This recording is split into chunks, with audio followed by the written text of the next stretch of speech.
माँ, मैं कॉलेज जा रही हूँ, कहते हुए रजनी अपनी स्कूटी की चाबी उठाती। तभी सुधा जी कहती, बेटा तू कॉलेज जा रही है तो अपनी भाभी को भी मार के छोड़ देना। इतना सुन रजनी कहती, इस करीटुई को मैं अपने साथ कहीं नहीं ले जाने वाली। यदि मेरी किसी फ्रेंड ने इसे मेरे साथ देख लिया तो सब मेरा मजाक बनाएंगे। भाभी का रंग इतना काला है कि मुझे तो इन्हें देखकर डर लगता है। ना जाने क्या सोचकर भैया ने इनसे शादी कर ली और आपने और पापा ने इन्हें पसंद कर लिया। छोटी, यह क्या बोले जा रही है? मत भूल, यह तेरी भाभी है। सुधा जी गुस्से में रजनी से कहते। तब रजनी ने कहा, तो आप क्यों भूल जाती हैं? मैं इन्हें देखना भी पसंद नहीं करती और कभी कभी तो मुझे डर लगता है कहीं इनका काला रंग मुझे ना लग जाए। इनसे दूर ही रहूं तो अच्छा, कहते हुए रजनी वहाँ से चली जाती और सुधा जी कहती, ना जाने कब इस लड़की में अकल आएगी। जाने दीजिए माँ, मैं अकेले चली जाऊंगी। रागिनी कहती, अरे बहू तू अकेले क्यों जाएगी? मैं हूँ ना, मैं चलती हूँ। चल चलकर पहले हम दोनों सास बहू मिलकर घर के काम निपटा आते हैं, फिर मार्केट चलेंगे।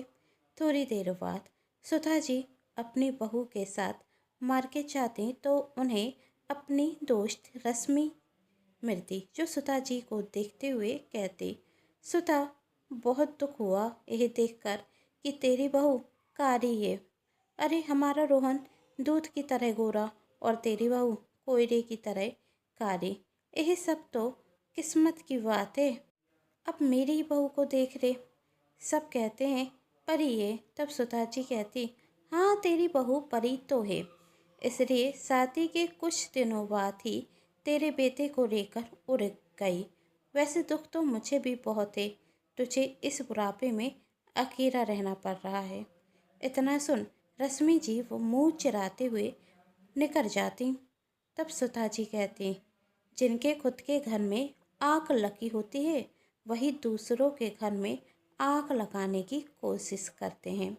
यह सुन रागिनी सुधा जी की तरफ गौर से देखती। तब सुधा जी कहती, क्या हुआ? तब रागिनी कहती, आपको बुरा नहीं लगता माँ मेरे साथ घूमते हुए? हथ पकड़ी सुधा जी कहती, अपनी बेटी के साथ घूमते हुए किसी माँ को बुरा लगता है भला? और यह रश्मि जैसी औरत होती ही ऐसी हैं, बस यह तो मौका ढूंढती हैं दूसरों के घर में लड़ाई कराने का। और मेरी बहू हीरा है जिसे हर कोई नहीं समझ सकता। चल यही खरी खरी बातें करेगी या कुछ खरीदारी भी कर ले। इतना सुन रागिनी के चेहरे पर मुस्कान आ गई। दूसरे दिन रजनी अपनी कुछ सहेलियों के साथ कॉलेज से घर आती तो वह उन्हें कमरे में बिठाकर रसोई में जाती और अपनी भाभी के हाथ से चाय नाश्ते की तरह देती। तब रागिनी कहती, अरे दीदी आप क्यों परेशान हुई? मैं लेकर आ रही थी ना। तब रजनी कहती, इसलिए तो मुझे आना पड़ा। यदि आप अपना एक काला चेहरा लेकर मेरी सहेलियों के सामने आ जाती तो मेरी कितनी बेइज्जती होती। कितनी बार आपसे मना किया है मेरी सहेलियों के सामने मत आया कीजिए, पर आपको तो बहाने चाहिए होते हैं। और हाँ, कुछ ठंडा भी बना दो और मैं आकर ले जाऊंगी। आपको मेरे कमरे में आने की कोशिश भी मत करना। ठीक है दीदी, रागिनी कहती और रजनी वहाँ से मुँह चुराते हुए चली जाती। अब इसी तरह हर दिन किसी न किसी बात पर रजनी रागिनी की बेइज्जती करती, जो सुधा जी को बिल्कुल पसंद नहीं आता। और हद तो तब हो जाती जब किसी शादी में जाने के लिए रागिनी रजनी से उसके सिल्वर ईयररिंग लेती तो रजनी कहती, खबरदार भाभी, यदि मेरे किसी सामान को हाथ लगाया तो मेरे यह सिल्वर ईयररिंग आप पहनेंगी तो आपकी तरह काले हो जाएंगे।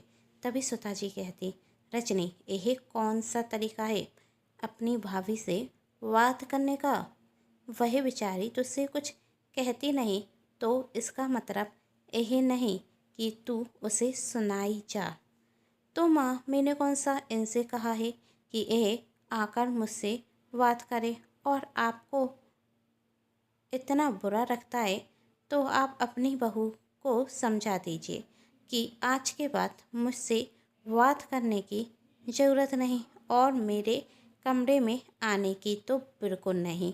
तब सुधा जी कहती, ठीक है, आज के बाद ना ही रागनी तेरे कमरे में आएगी, ना तुझसे बात करेगी।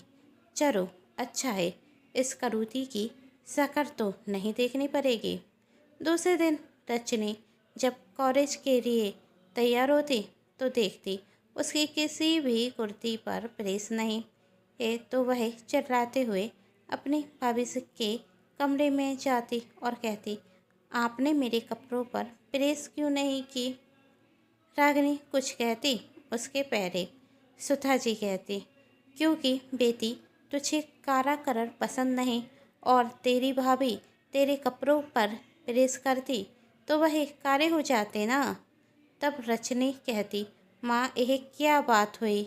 तब सुधा जी कहती, बेटा जब तेरी भाभी ने तेरे सिल्वर ईयरिंग मांगे थे तो तूने कहा था ना कि तेरी भाभी छुएंगी तो काले हो जाएंगे। इतना सुन रजनी वहाँ से गुस्से में जाने लगती। तभी सुधा जी कहती, बेटा आगे से याद रखना, जब तेरी भाभी को तेरे कमरे में आने की परमिशन नहीं तो तुझे भी अपनी भाभी के कमरे में आने की कोई ज़रूरत नहीं।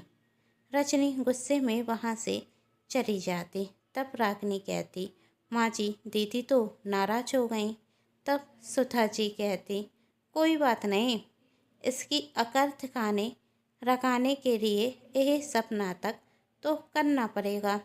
कुछ दिनों बाद रजनी की सहेली फिर से घर आती तो रजनी उन्हें बिठाकर रसोई में जाती और अपनी भाभी से कहती, आप सबके लिए चाय नाश्ता बना दीजिए। तब सुधा जी आती और कहती, खबरदार बहू, यदि तुमने रजनी बेटी की सहेलियों के लिए चाय नाश्ता बनाया तो। और रजनी से कहती, बेटी तू पागल हो गई है क्या? अपनी कारी भाभी से चाय बनाई पाएगी? अरे चाय भी इसकी तरह कारी हो जाएगी। बहू तू जाकर दूसरा काम कर, रजनी खुद सब कर लेगी, है ना बेटा? हाँ माँ, रजनी परेशान होते हुए कहती और मन में सोचती, ए माँ को क्या हो गया? मैं भाभी से कुछ भी काम करने के लिए कहती हूँ तो माँ यह कहकर मना कर देती हैं, भाभी छुएंगी तो कारा पड़ जाएगा। इसी तरह सुधा जी अब रागिनी को रजनी का कोई काम नहीं करने देती। और जब रागिनी के कॉलेज में फेयरवेल पार्टी होती तो रागिनी अपनी भाभी की साड़ी मांगती तो सुधा जी आते हुए कहती, अरे बेटा तेरी भाभी के पास कोई अच्छी साड़ी थोड़ी ना होगी, सारी साड़ी इसकी तरह खूबसूरत होगी। और ज़रा तू सोच, जब तू अपनी भाभी की साड़ी पहनकर जाएगी तो सब तेरा कितना मजाक बनाएंगे कि तू अपनी कारी भाभी की साड़ी पहनकर आई है। और बेटा मुझे तो डर है, यदि तूने अपनी भाभी की साड़ी पहनी तो तू इसकी तरह कारी ना हो जाए। अरे माँ, आप तो कुछ भी बोले जा रहे हैं, भाभी का सिर्फ रंग काला है, और काला होना कोई बीमारी तो नहीं होती जो मुझे चिपक जाएगी, और कोई गोरा होता है तो कोई काला होता है, तो क्या हुआ, भाभी का रंग काला है तो। रजनी कहती, अच्छा बेटा अब समझ में आ गया। कहते हुए सुधा जी और रागिनी हंसने लगते। रजनी उन्हें हैरानी से देखती। तब सुधा जी कहती, बेटा वही तो मैं तुझे समझाने की कोशिश कर रही थी, इंसान को उसके रंग से नहीं परखना चाहिए। हाँ माँ, आपने बिल्कुल सही कहा, रजनी कहती और अपनी भाभी से कहती, भाभी अब तो आप मुझे अपनी साड़ी भी दीजिए और मेरा मेकअप भी कर दीजिए। क्यों नहीं देती? रागिनी कहती।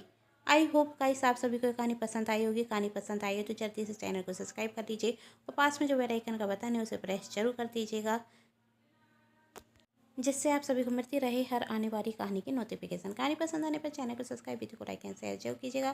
Thanks for watching.